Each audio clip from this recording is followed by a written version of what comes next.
Queria convidar o presbítero Bruno. Bruno hoje é boca de Deus para nós, para trazer uma mensagem do trono. Bruno é nosso aqui de casa. Bruno, Deus te abençoe. Aleluia, Jesus. A paz do Senhor, irmãos. Amém. Irmãos, é motivo de muita alegria para a minha vida nesta noite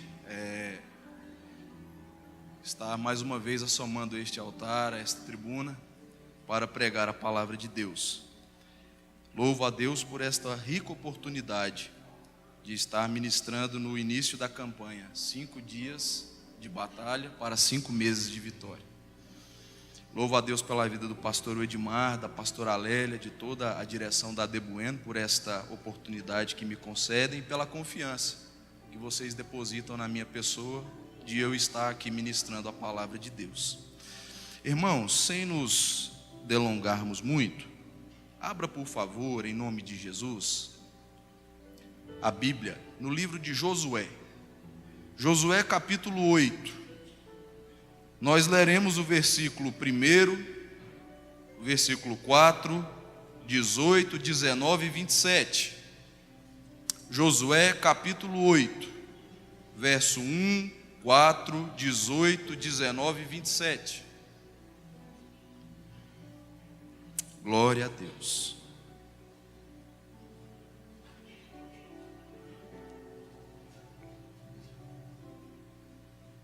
Podemos ler? Amém? Podemos? Diz assim a palavra de Deus: Então disse o Senhor a Josué: Não temas e não te espantes. Toma contigo toda a gente de guerra e levanta-te e sobe a Ai. Olha que te tenho dado na tua mão o rei de Ai, e o seu povo, e a sua cidade, e a sua terra. Verso 4. E deu-lhes ordem dizendo: Olhai, poreis emboscadas a cidade, por detrás da cidade.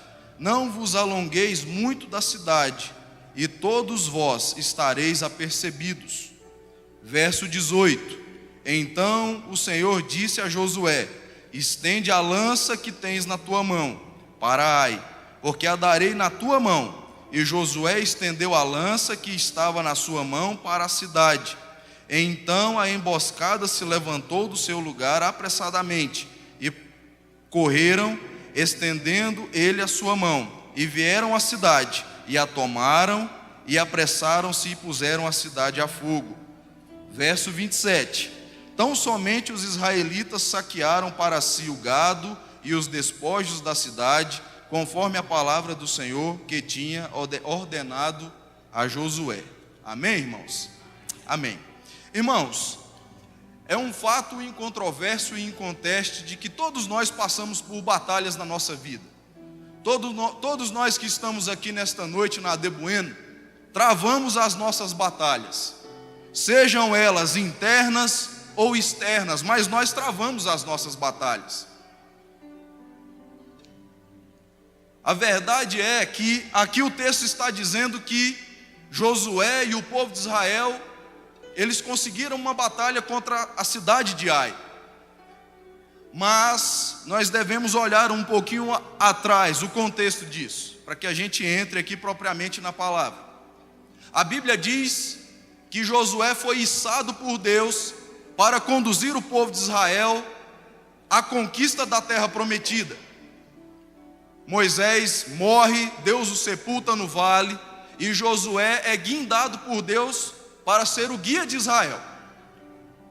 A Bíblia diz que, remontando a abertura do Mar Vermelho, Deus abre o Rio Jordão, que era uma barreira natural para que o povo acessasse a terra de Canaã.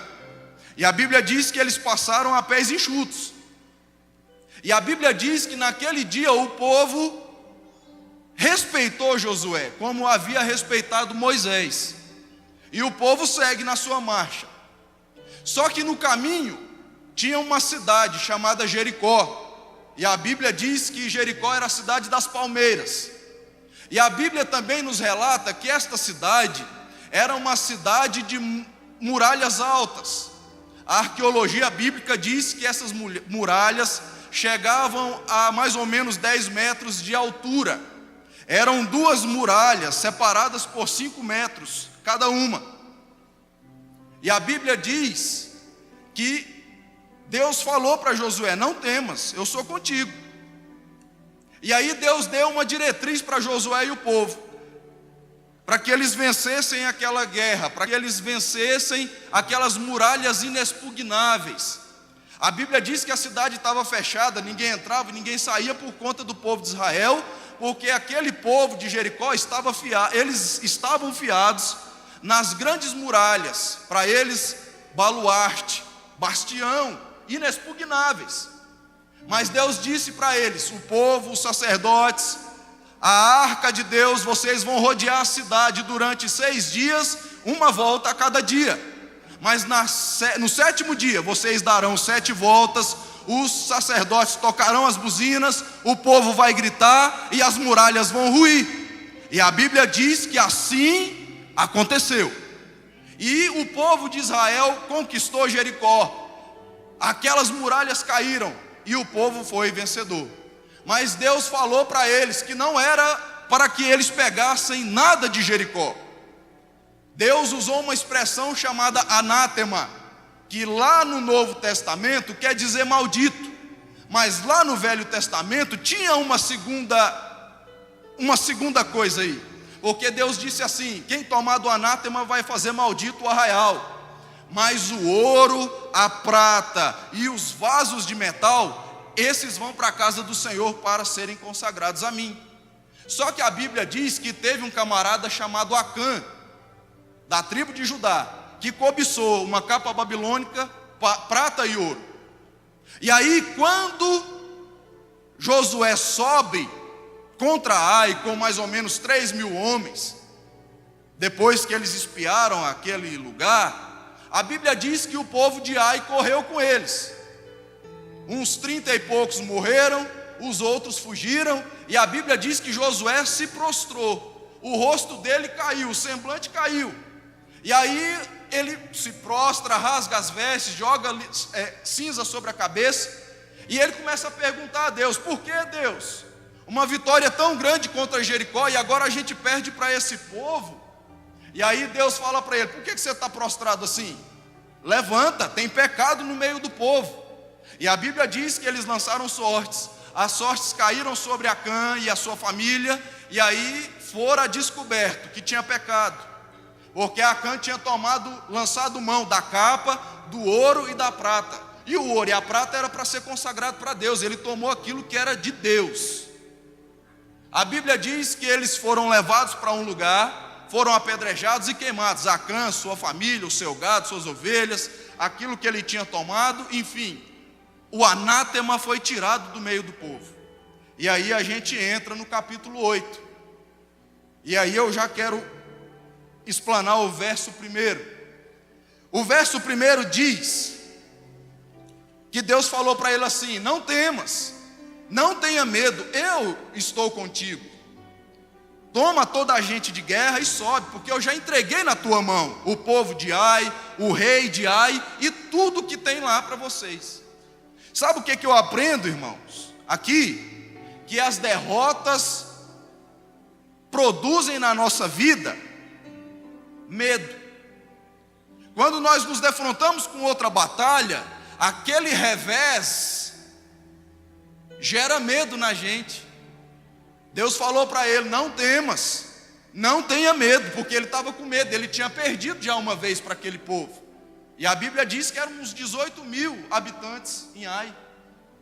E aí Deus anima Josué e fala: sobe com toda a gente de guerra, eu vou entregar eles nas mãos de vocês. E quando Deus fala: não temas, eu vou entregar, eu já entreguei, a vitória já é certa, Deus estava ensinando para Josué que sempre nós temos que andar na direção de Deus. Sempre nós temos que andar sob a direção de Deus. Não há vitória, meus irmãos, sem que andemos sob a direção de Deus. Um crente que está andando fora da direção de Deus, fora das diretrizes de Deus, ele vai ser um crente fracassado. Ele não vai obter vitórias na vida dele. Mas um crente que anda debaixo da diretriz de Deus, sob a direção de Deus, esse sim é um crente vitorioso. Esse sim é um crente que vai lograr várias vitórias na vida dele. E aí, quando a gente fala de caminhar debaixo, sob a direção de Deus, 3 coisas são importantíssimas. A primeira, a palavra de Deus. Quando nós estamos andando sob a direção de Deus, isso quer dizer que nós estamos andando sob a palavra, debaixo da palavra.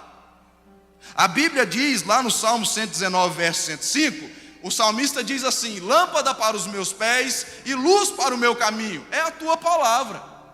O que é luz e lâmpada para os pés do salmista? A palavra. O que é luz e lâmpada para os nossos pés, para o nosso caminho? A palavra de Deus. Quando estamos debaixo da direção de Deus, isso quer dizer que estamos debaixo da palavra de Deus, dos estatutos de Deus, daquilo que Deus nos ordena, daquilo que Deus fala para que façamos. Uma outra coisa, em relação à palavra, isso que eu disse, a palavra dirige a gente. Uma outra coisa é que a palavra nos encoraja. Quando estamos debaixo da direção de Deus, essa palavra vai nos nortear e essa palavra vai nos encorajar. Lembra lá de Juízes 6? O anjo de Deus aparece para Gideão. Gideão está malhando trigo no lagar para esconder dos midianitas, um pouquinho, porque eles vinham e roubavam tudo que eles produziam, porque o povo estava afastado de Deus. O anjo de Deus aparece para ele e fala assim: não estou eu te enviando? Vai nessa tua força.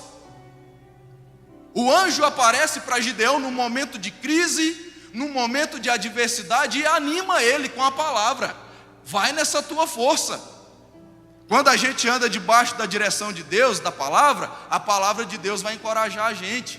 É por isso que nesta noite eu estou aqui para te dizer: se você está debaixo da palavra de Deus, Deus está te encorajando, e nesta noite Ele está te dizendo: vai nessa tua força, porque você é mais que vencedor em Cristo Jesus. Vai nessa tua força. E uma terceira coisa bacana que a palavra faz, quando a gente está debaixo da direção de Deus, é que ela santifica a gente. A palavra de Deus, ela nos santifica. E aí, a gente entende algumas coisas. Divinamente, existem 3 modos de santificação. O primeiro é o sangue de Jesus, de uma vez por todas, pelo sacrifício vicário da cruz. O segundo é o Espírito Santo, que dentro de nós, intrinsecamente, ele vai moldando o nosso caráter. E o terceiro é a palavra de Deus. E a palavra de Deus, ela nos santifica externamente. Ela faz com que andemos na direção de Deus. Ela faz com que não estejamos numa rota de colisão com o pecado. É a palavra de Deus. O sacerdote, quando era consagrado, ele tomava um banho. E esse banho era uma vez para sempre. Só que todos os dias ele tinha que lavar as mãos e lavar os pés. O banho era uma vez para sempre, mas todo dia ele tinha que lavar as mãos e lavar os pés. Sabe o que isso quer dizer para a gente? O lavar das mãos significa a nossa atitude reta diante de Deus. É o nosso posicionamento diante de Deus. Nós já estamos lavados pelo sangue de Jesus. A minha e a sua veste já está lavada no sangue vermelho de Cristo. Mas todo dia, eu e você, nós precisamos lavar as nossas mãos para que as nossas atitudes sejam retas diante de Deus.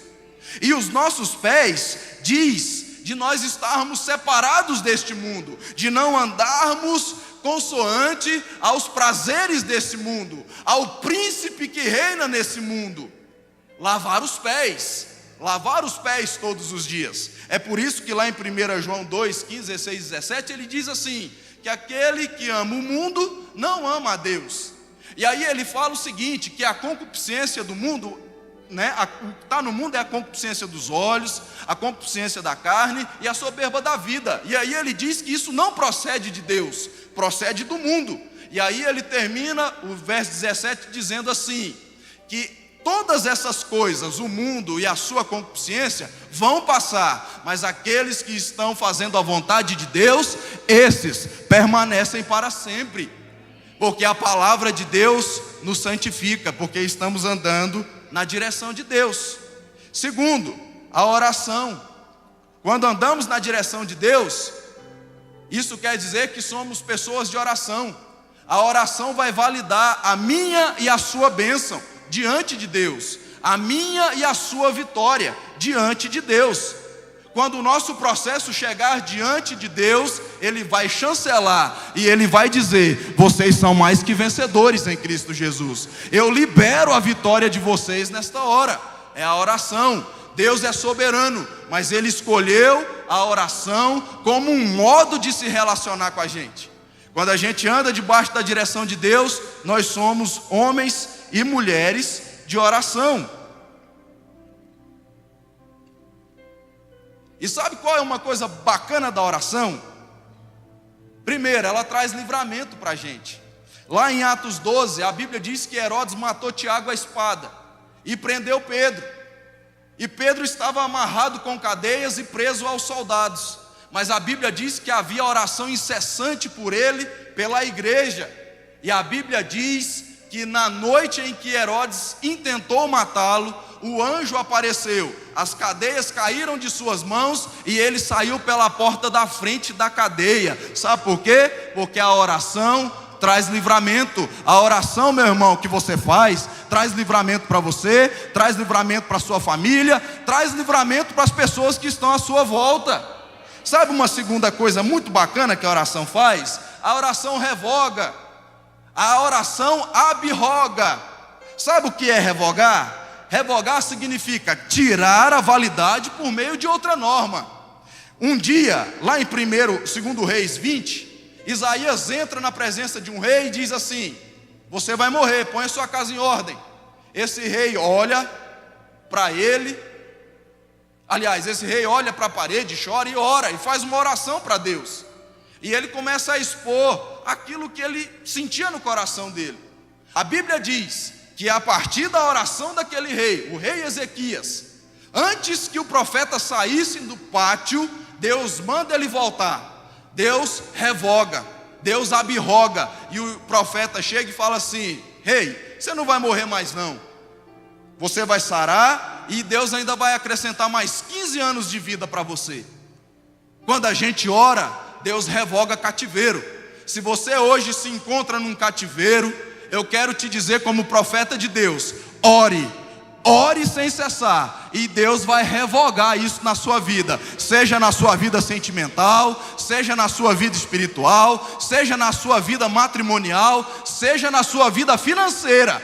Ore, não pare de orar, e Deus vai revogar esse cativeiro na sua vida.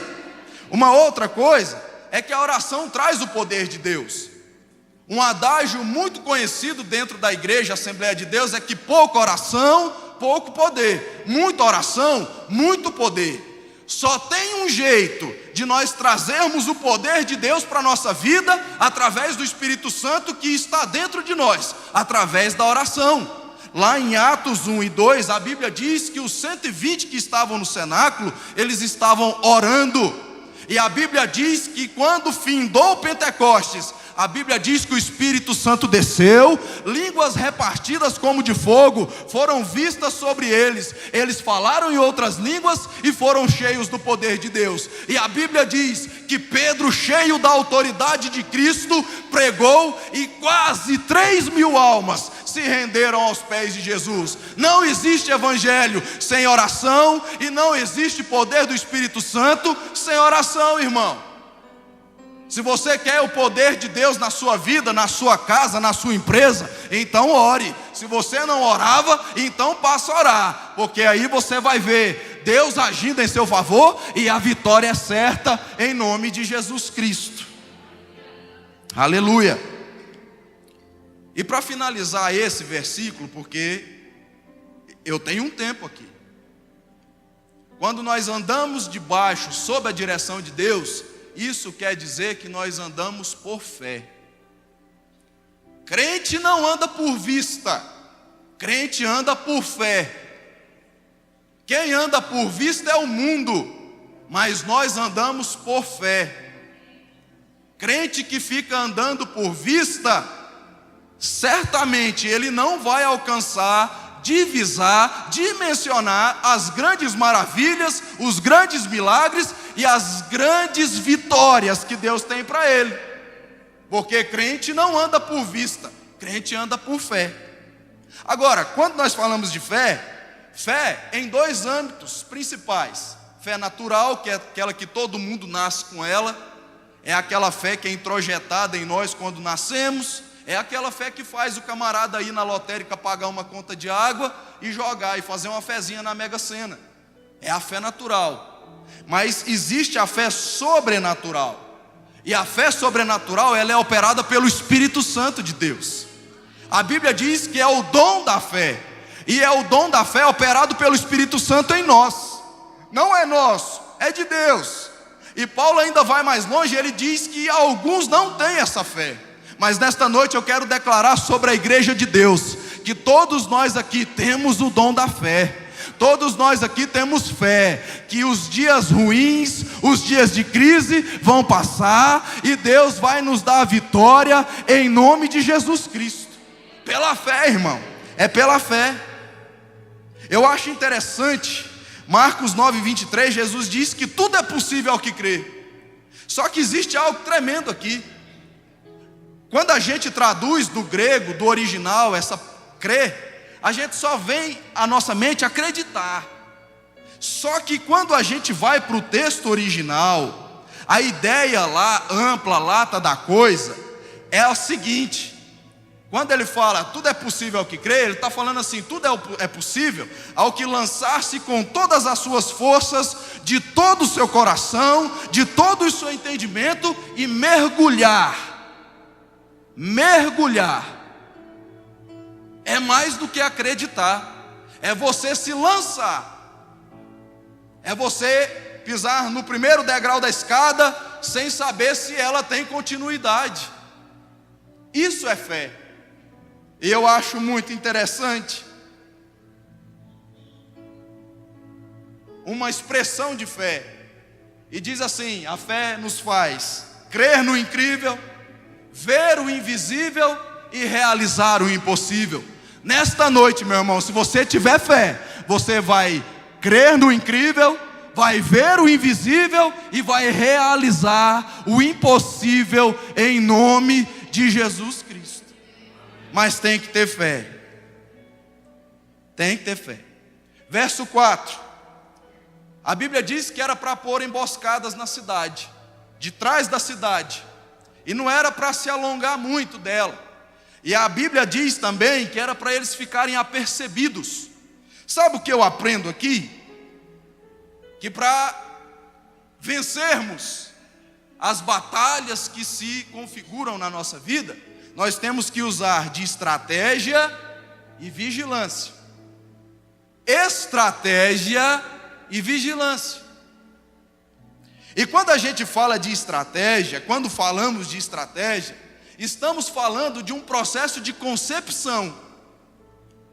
Um processo de concepção que vai fazer com que ajustemos as nossas forças, as nossas fraquezas, para lograrmos bom êxito na batalha. Todo mundo tem um ponto forte, e todo mundo tem um ponto de melhoria, irmão.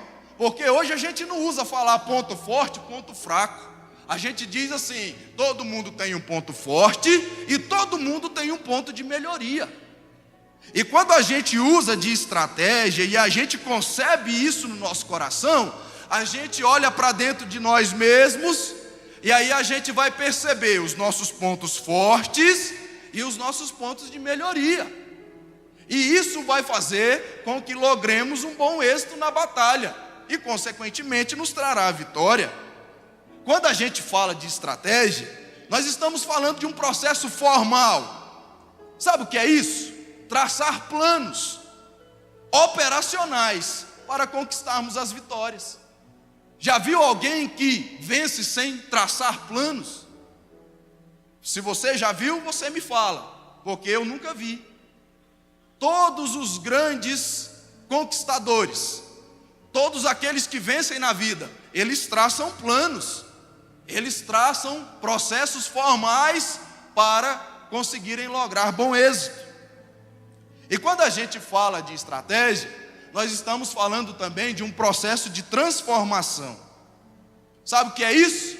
Mudança de comportamento, mudança de atitude e mudança de visão. Enquanto eu e vocês não mudarmos o nosso comportamento, as nossas atitudes e a nossa idiosincrasia, como a gente enxerga as coisas, não vai mudar. Eu trabalho na prefeitura de Goiânia e só no mês de julho nós abrimos mais de 300 empresas. Como que 300 empresas abrem num momento de crise, num momento crucial como esse? Sabe o que é isso? É mudança de atitude, é mudança de visão, para lograr um bom êxito, para ser vitorioso, irmão. A crise está aí, isso é incontestável, mas a crise depende de como nós olhamos para ela, e a sua batalha é do mesmo jeito, ela está aí, mas depende de como você olha para ela, para você ser vencedor ou não.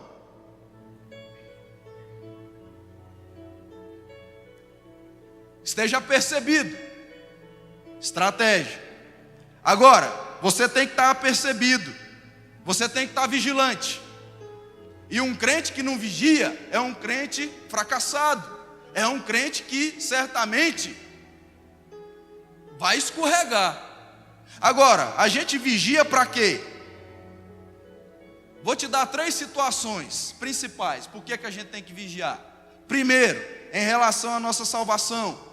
Mateus 25:13, vigiai, pois, porque não sabeis o dia nem a hora em que o Filho do Homem há de vir.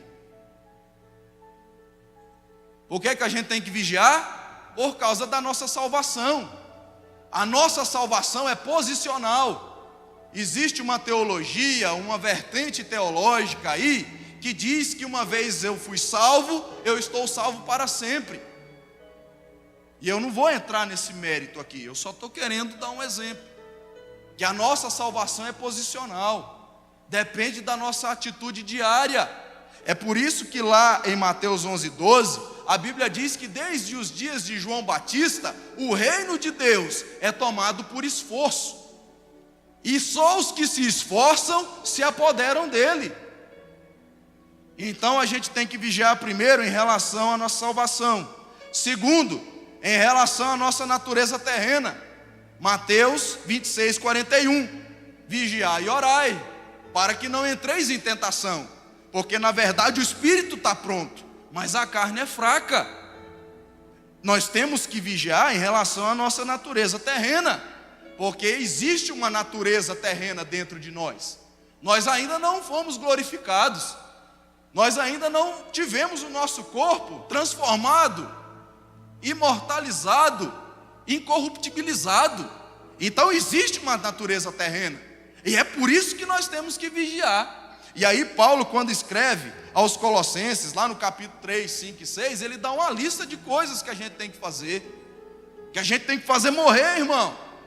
A nossa natureza maligna, paixão lasciva, avareza, que ele chama de idolatria, e é por isso que a gente tem que vigiar.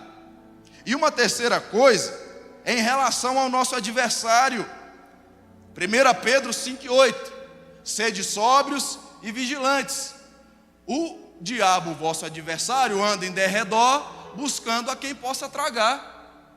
E aí ele ainda fala mais, que ele está rugindo como um leão ao nosso derredor. E eu acho interessante isso daqui, porque às vezes a gente fica pensando, como assim ao nosso derredor? Como é isso que o diabo faz? Eu vou te dar uma explicação. Lá em 2 Timóteo 3, Paulo diz que nos últimos dias sobreviriam tempos difíceis. E aí ele vai e elenca várias coisas. E aí eu quero destacar 3 para você, em relação aos homens.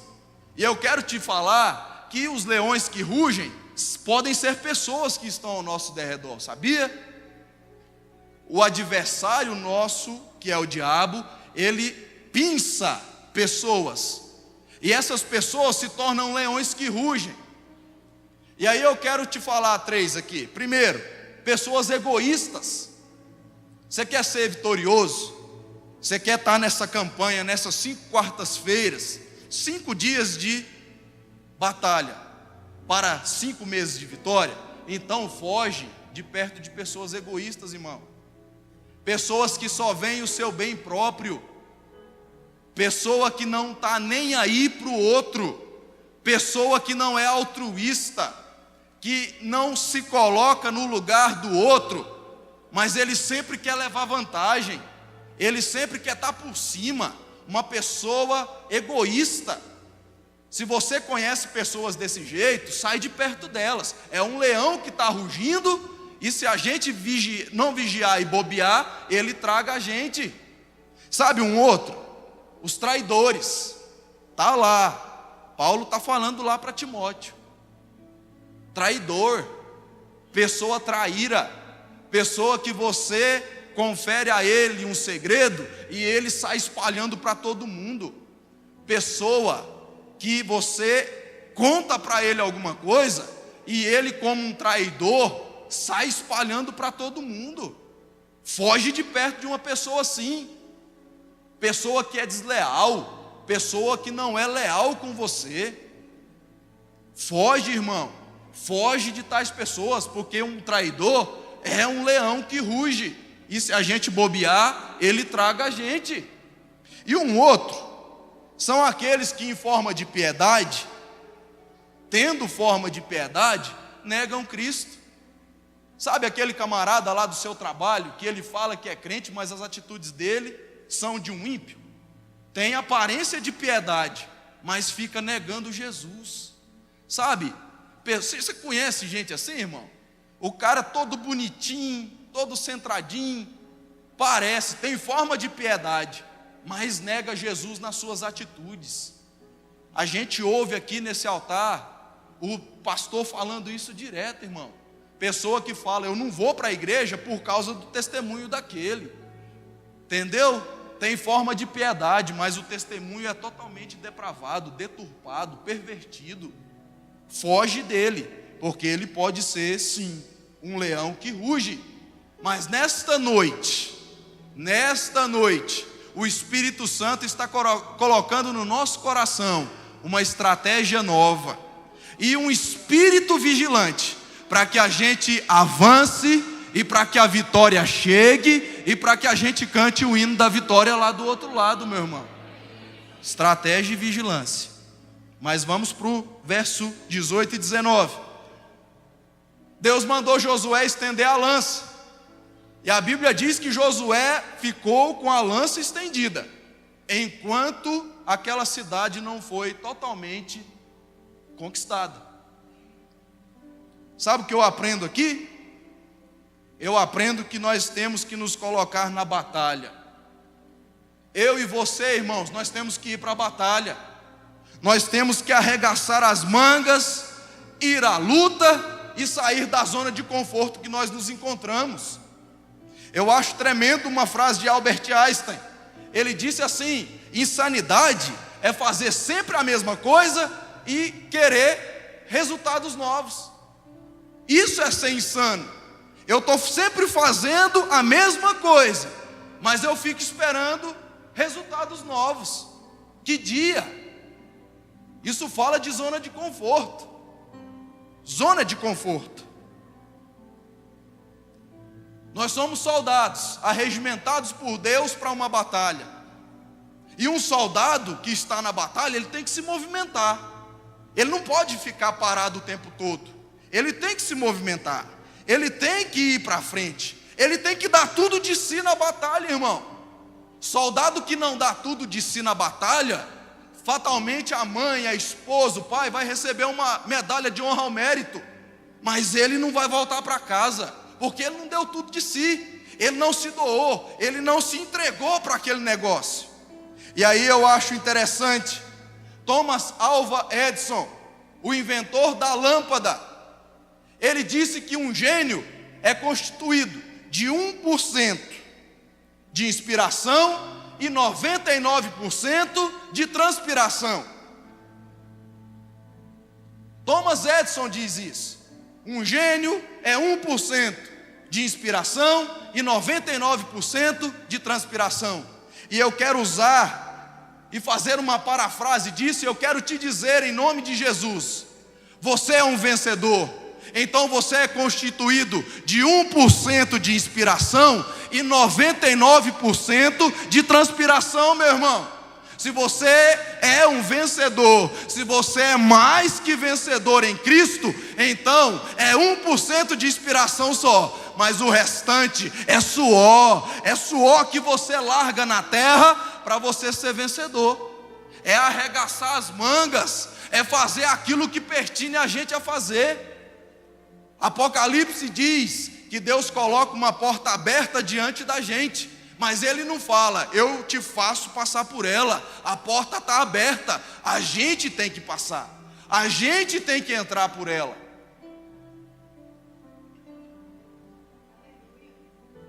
Caminhar para frente, ir para a batalha, não ficar na zona de conforto.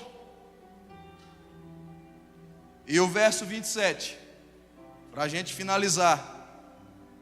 A Bíblia diz que os israelitas tão somente saquearam para si o gado, os despojos da cidade, conforme a palavra do Senhor que tinha ordenado a Josué.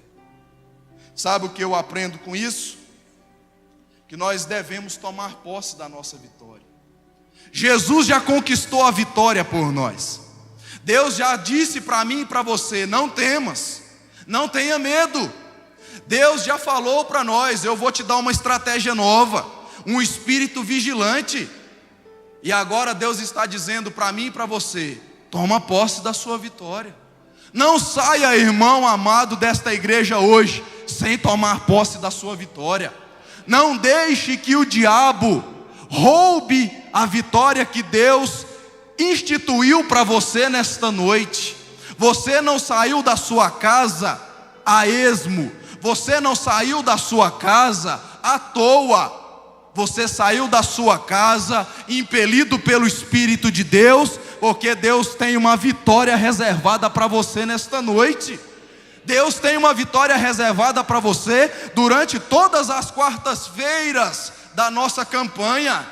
Mas não saia daqui sem tomar posse da sua vitória. Uma floresta tinha 3 leões. E um dia a bicharada falou: quem é o rei?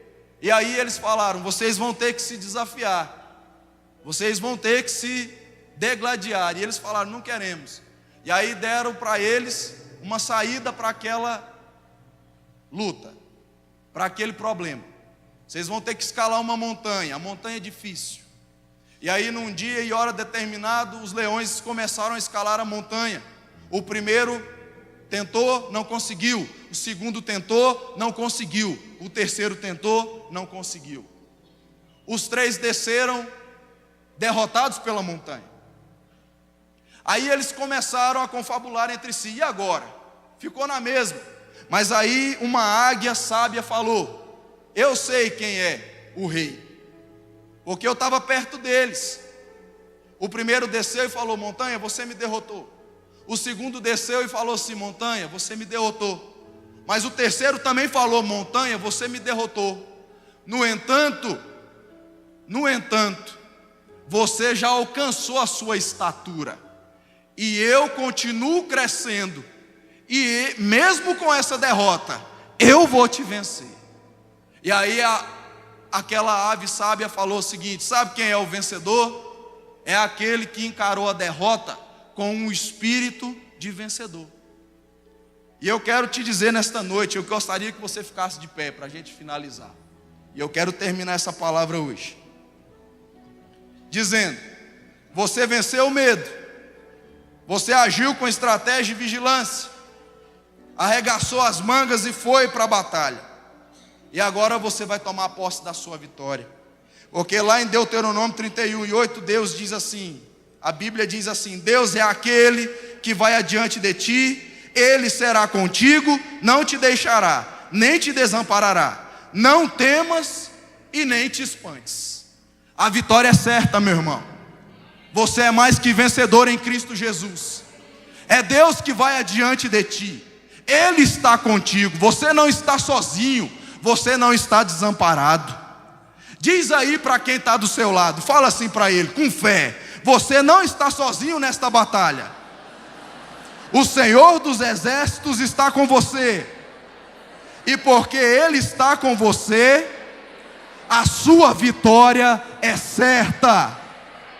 Fala para ele de novo: não temas, nem te espantes, pois espantados ficarão os seus inimigos com o tamanho da sua vitória.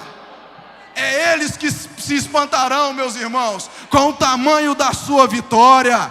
Em nome de Jesus, eu quero orar por você nesta noite e declarar sobre a sua vida que você é mais que vencedor em nome de Jesus. E esse mês de agosto será um mês inesquecível para você, para sua família, para sua empresa e para tudo que você tem. Feche os teus olhos aí. Senhor, em nome de Jesus, eu quero nesta hora, Senhor Jesus, declarar uma bênção especial sobre a vida dos teus filhos. Pai, eles não estão aqui, ó Deus, andando por vista, fiados naquilo que eles podem palpar, naquilo que eles podem ver, mas eles estão aqui, ó Pai, olhando firmemente para o autor e consumador da nossa fé, Senhor Jesus Cristo. E eu declaro em teu nome, Senhor Jesus, que nós somos mais que vencedores por aquele que nos amou. E eu quero, ó Pai, te agradecer nesta noite, porque eu enxergo pelos olhos da fé a grande vitória, os grandes bens, as grandes, ó Pai, os grandes milagres que o Senhor tem colocado na vida e nas mãos dos teus filhos. Em nome de Jesus, eu te agradeço, em nome de Jesus. Amém. Amém. Para vencer e conquistar o impossível, nada pode me deter, pois existe uma promessa de vitória sobre mim.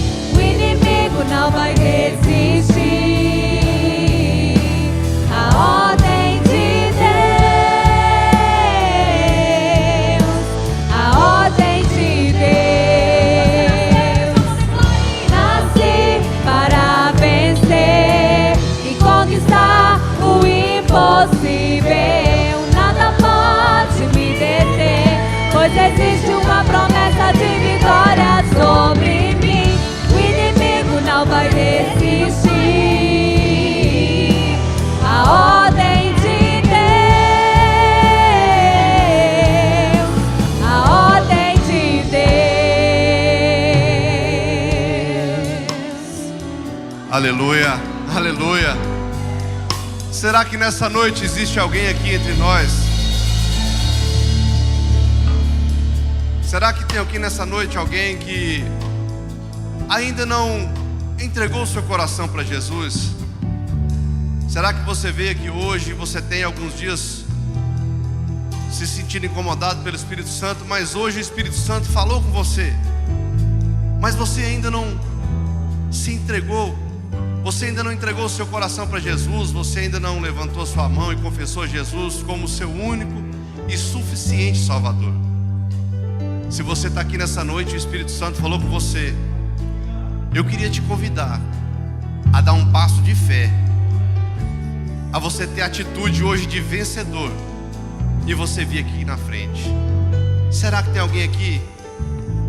Eu quero te convidar a vir aqui na frente para você receber esse Deus que vai te dar a vitória. Tem alguém aqui em nosso meio nessa noite? Existe alguém? Vem aqui na frente. Deus está te esperando para você receber hoje algo novo, para você receber aquilo que você nunca experimentou. Existe alguém aqui em nosso meio que está afastado dos caminhos do Senhor? Alguém que já entregou o seu coração para Deus, mas um dia o diabo te tirou dos caminhos de Deus, mas você está aqui nessa noite e você quer reconciliar com o Senhor. Se existe alguém aqui, eu quero te convidar também para vir aqui na frente. vem aqui nessa noite, nós queremos orar por você. Deus quer restabelecer a comunhão com você nessa noite. Existe alguém nessa noite? Ninguém?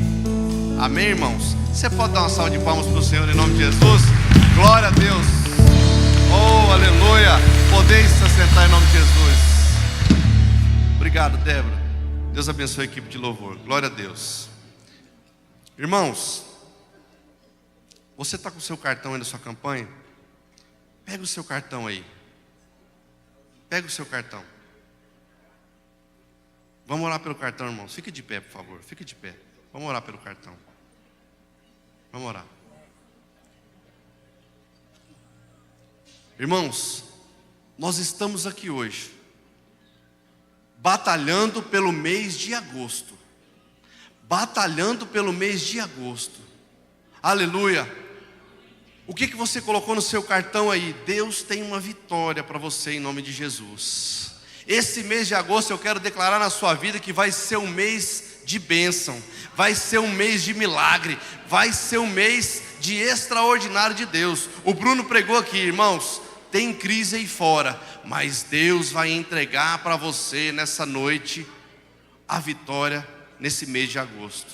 Tudo aquilo que o diabo arquitetou, tudo aquilo que o inimigo arquitetou contra a sua vida nessa noite, Deus vai quebrar e vai lançar por terra em nome de Jesus. Eu queria te convidar a fechar os teus olhos, mas eu queria que você não deixasse que somente eu orasse. Eu queria que você agora levantasse o seu cartão para o céu, fechasse os teus olhos e começasse agora a levantar um clamor a Deus pela sua vida, pelo mês de agosto, pela sua casa, pela sua família. Senhor, nosso Deus e nosso Pai, nós estamos aqui nessa noite, ó Deus, apresentando ao Senhor, ó Deus, nesse dia de batalha, nessa primeira quarta-feira, ó Deus, de campanha, apresentar, ó Deus, o mês de agosto, ó Pai, da nossa vida, da nossa família, Senhor. Deus, Tu conhece tudo aquilo que nós necessitamos, ó Pai, mas nessa noite nós te pedimos mais uma vez, Senhor, Deus, nos dá a vitória, ó Deus, dessa batalha, Senhor. Deus, nós sabemos que o Senhor é um Deus que nunca perdeu uma batalha. O Senhor é o Deus dos exércitos, ó Pai. O Senhor é o Deus, ó Pai,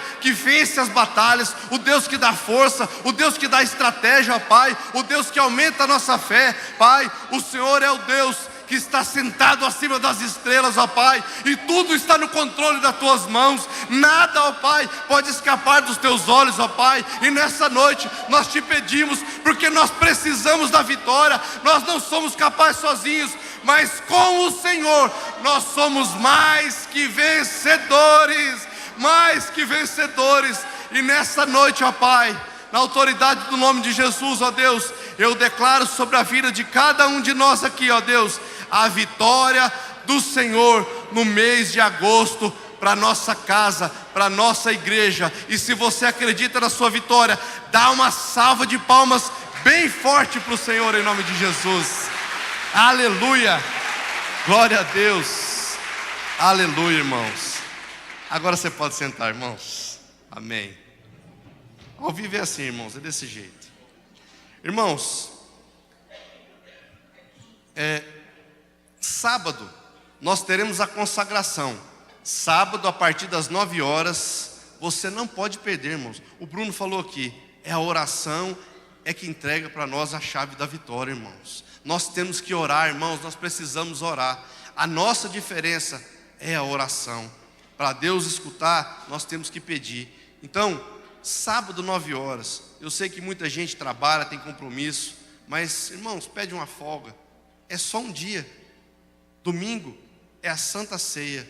Essa consagração é para que nós possamos chegar aqui no domingo, irmãos, e se apresentar diante do Senhor de forma diferente. Você vai tirar um momento da sua manhã de sábado, que muita gente tem tanta coisa para fazer, mas eu creio que Deus vai honrar cada um daqueles que estiverem aqui se consagrando para eles. Amém?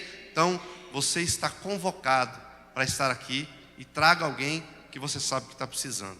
Amém, irmãos? Oração das 5 às 6. Coloca o banner, por favor, da oração. Quinta-feira e sexta-feira, irmão, nós estamos firmes. Nem em julho nós paramos. Das 5 às 6 da manhã, nós estamos aqui orando, irmãos. É um momento que Deus tem feito coisas extraordinárias aqui. Deus tem falado conosco. Nós temos recebido vitória. Irmãos, vem para cá, irmãos, das 5 às 6.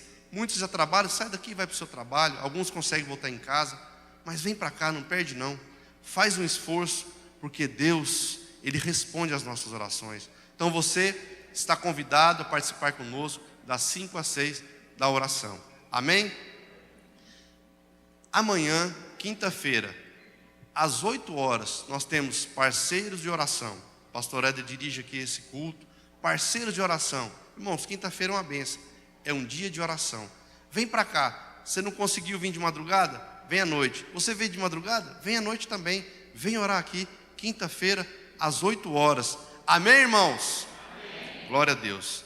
A irmã Marione está aí? Cadê a irmã Marione? A irmã Marione está ali com a mão levantada. A irmã Marione está pedindo para avisar que domingo é a campanha do quilo na Santa Ceia. Irmãos, vem para cá. Traz 1 quilo, 5 quilos, quanto você puder, aquilo de acordo com a sua força. Traga, porque a igreja ela abençoa muitas famílias com as cestas básicas. Irmãos, traga, é importante. Se cada um de nós trouxermos um pouco, nós conseguimos juntar um muito que vai abençoar muitas famílias. Amém, irmãos? Glória a Deus. Muito obrigado. Eu quero devolver aqui a direção do culto do pastor Edmar. Obrigado, pastor. Paz do Senhor, irmãos. Amém.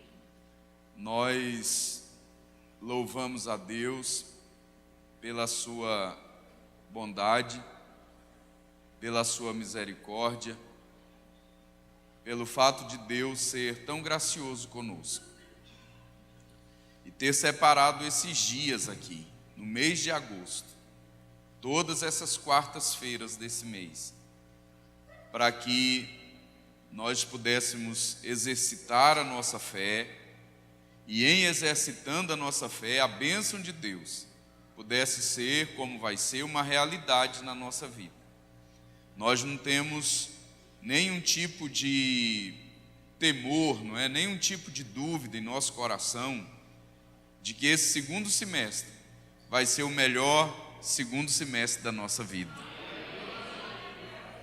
Coisas que você nem espera e coisas que você nem imagina, Deus vai trazer e vai colocar nas suas mãos.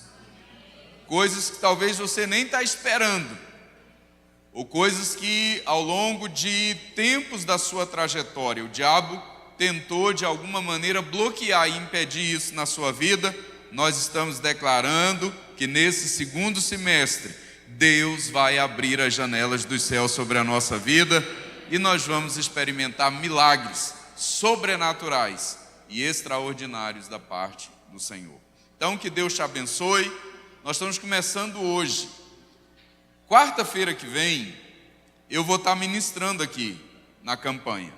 Na outra quarta, será a pastora Margarete, lá do Rio de Janeiro. Na outra quarta, será o pastor Jackson, lá do Rio de Janeiro também. E na última quarta, fechando, hoje nós falamos com ele está para dar a resposta, mas a gente espera que vai acontecer, o pastor Mark Anderson. Então nós vamos ter as quartas-feiras desse mês, quartas-feiras abençoadíssimas. Você não pode perder. Convide alguém, fale a um amigo, a uma pessoa que te é querida, por quem você tem um carinho especial, traga ela para a casa de Deus, porque Deus tem grandes vitórias ao nosso coração. Vamos ficar de pé. Vou pedir os obreiros que vão ungir já para ficar aqui. E eu vou pedir as irmãs, né, pastor Eutamar, Valdirene, se a Anite estiver por aí, puder nos ajudar, que venham aqui também, ajuda a gente a ungir aqui os irmãos, porque a gente tem muitas irmãs aqui, e as irmãs, essas que eu falei e outras, podem nos ajudar. Rogério e a Cristiane vão ungir, vocês estão aí na galeria.